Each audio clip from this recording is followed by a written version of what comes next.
All right, so this entire section is technically, it says solving linear equations by graphing. So it's taking what we learned in functions like slope-intercept form or point-slope form, those kind of things, and attributing them to equations. So one of the first examples we'll look at, you'll kind of see how this works out. So the first one is negative x plus 1 equals 2x minus 5. Now normally you're trying to get x by itself and solve it that way. Well, they want you instead to use graphing instead. So what I want you to look at is notice the left side of the equal sign. You'll notice that it looks very similar to y equals mx plus b, where this is the mx and that's the plus b. So you'll notice the slope here is negative 1x plus 1. So if I ask you to graph y equals negative x plus 1, that's what we would do in this problem. So the y-intercept is positive 1, so up 1. And the slope is negative 1, which means down 1, right 1 for me. It could also mean up 1, left 1, either way if you do that way. So we're going to go ahead and draw a little line through here. Okay. So I just graphed the first equation, the left side. Now we're going to do the exact same thing. Again, this is going to be the mx plus b because it is in slope-intercept form. If it's not in slope-intercept form, you can actually adjust it to be in slope-intercept form. So our slope is going to be 2. Our y-intercept is negative 5. So let's graph that. We use green. So y-intercept is negative 5, 2, 3, 4, 5, negative 5 down here.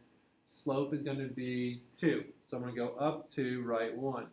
Okay, up 2, right 1. I think it's going to be right here based on my graph. Now, graphing again without graph paper is going to make it more of an estimation, but we can confirm it a little bit later on. So based on this little picture here, if I go up to right 1, that puts me approximately, that's what, 1, negative 3, this part right here.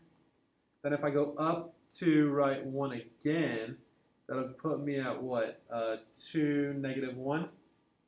Okay, so I did a graphing those two sides using slope-intercept form. So I'm going to graph both of them. Now I can do what to make sure? I can plug it back into the original. So if I have negative x plus 1 equals 2x minus 5, let's plug in what we got from there. So the x value we think is 2, so negative 2 there. Or it becomes negative 2 plus 1 equals 2 times our x, which is 2 again, negative 5. Negative 2 plus 1 is negative 1. 2 times 2 is 4 minus 5. 4 minus 5 is negative 1. Did we just confirm that it works? Yep, it does work. Okay, now granted we only have to use the x, not the y in the situation, but we just confirmed that. All right. So that's kind of what this whole lesson's about, is dealing with that part of it. Let's look at an example for you to give it so that you can try. So you can try this one, try to get it to work, graph it. I'm going to let you pause it and then I'll give you the answer.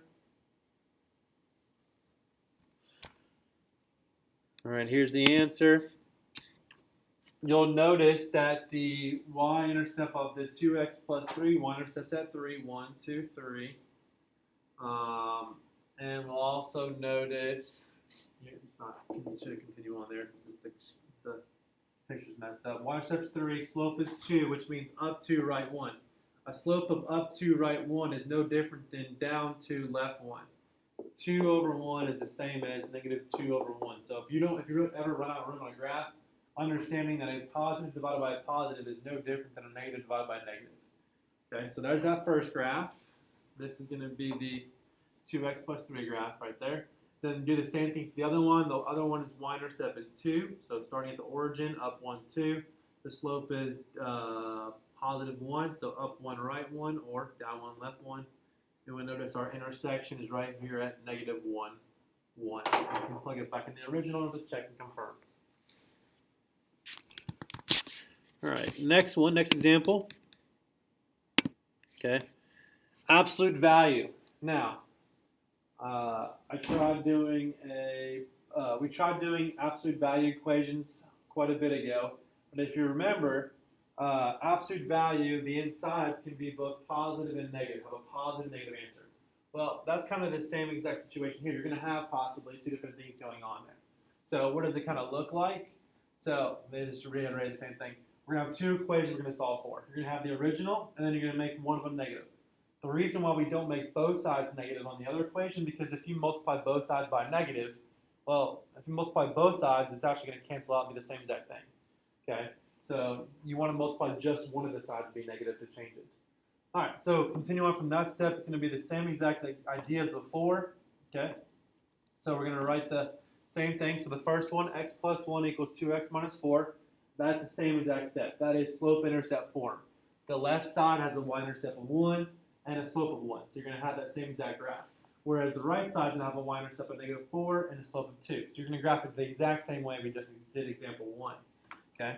And then in equation 2, you'll notice that they multiply the right side by negative, the whole thing. So you're going to have to do the distributive property to simplify that one.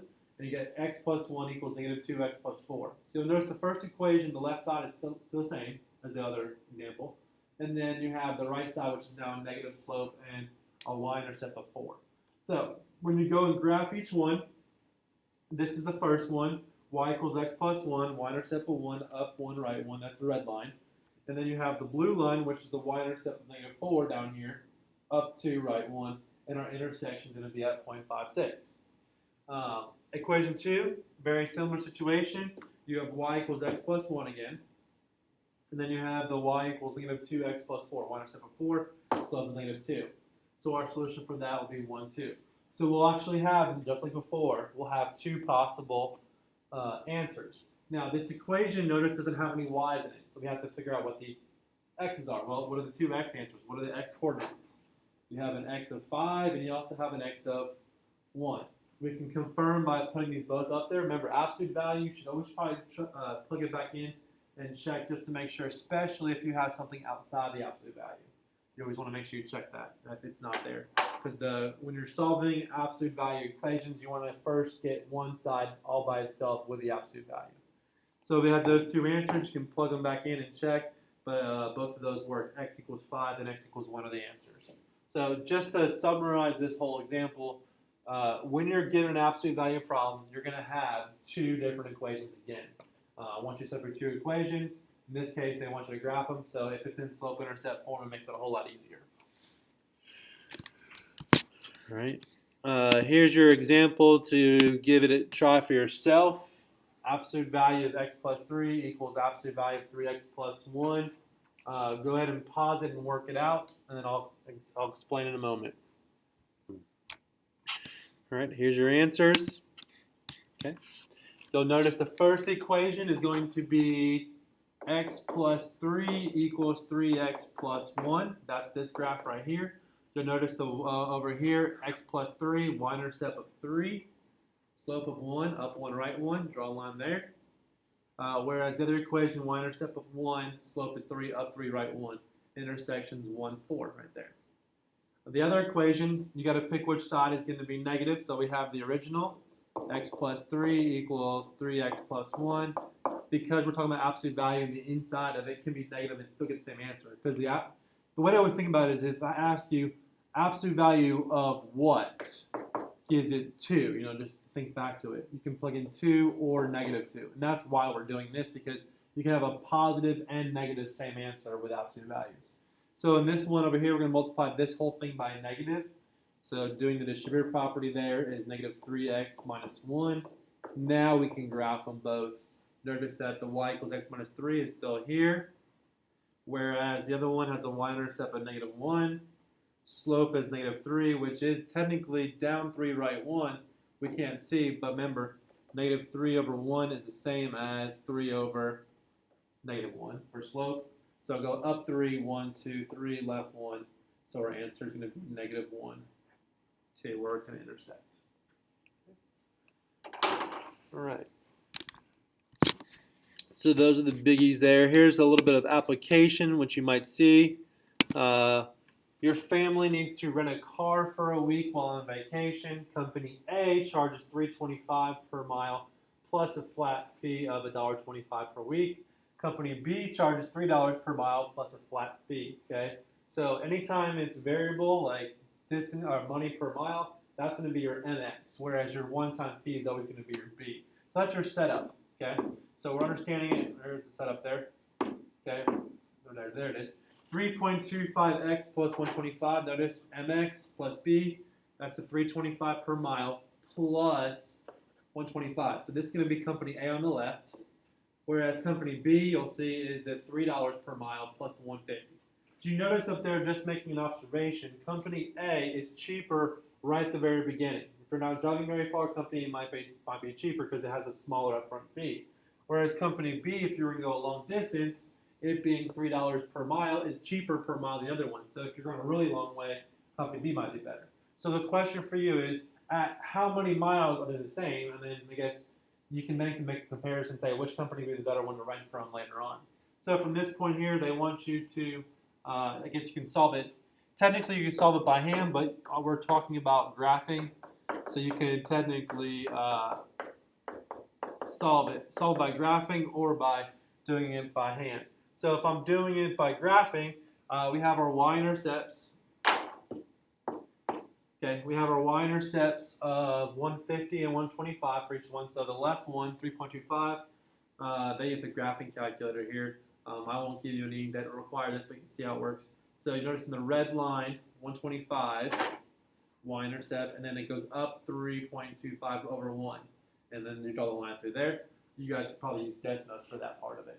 Whereas the blue line is going to be the right side, 150, and wherever they intersect is there. Well, I told you all the beauty of that, and you'll notice that you can put in this mode on a graphing calculator called intersection. You'll input intersection, that automatically spits it out. So in this case, x equals 100. So at 100 miles, you're exactly the same. Now you can also do it mathematically here, minus 3x. That gives you 0.25x plus 125 equals 150, minus 125 minus 125. Now, there's something I want you to consider what I just have written, just so you understand the problem. You'll notice that the 0.25x represents the difference between company A and company B, but then you have 150 minus 125 gives us 25. The 25 is the difference in that fee. So you're trying to figure out, not the whole thing, you're trying to figure out, okay, if our difference is only 25 cents per mile, and our difference of our fees is 25, how many quarters does it take for me to make up that initial fee difference? Well, we can divide by 0.25, divide by 0.25, x is equal to 100. We just confirmed the same work we just did using a graph. We just confirmed it with our math too. All right, so hopefully that helps out a little bit. This should get you on your way dealing with solving these systems using graphs.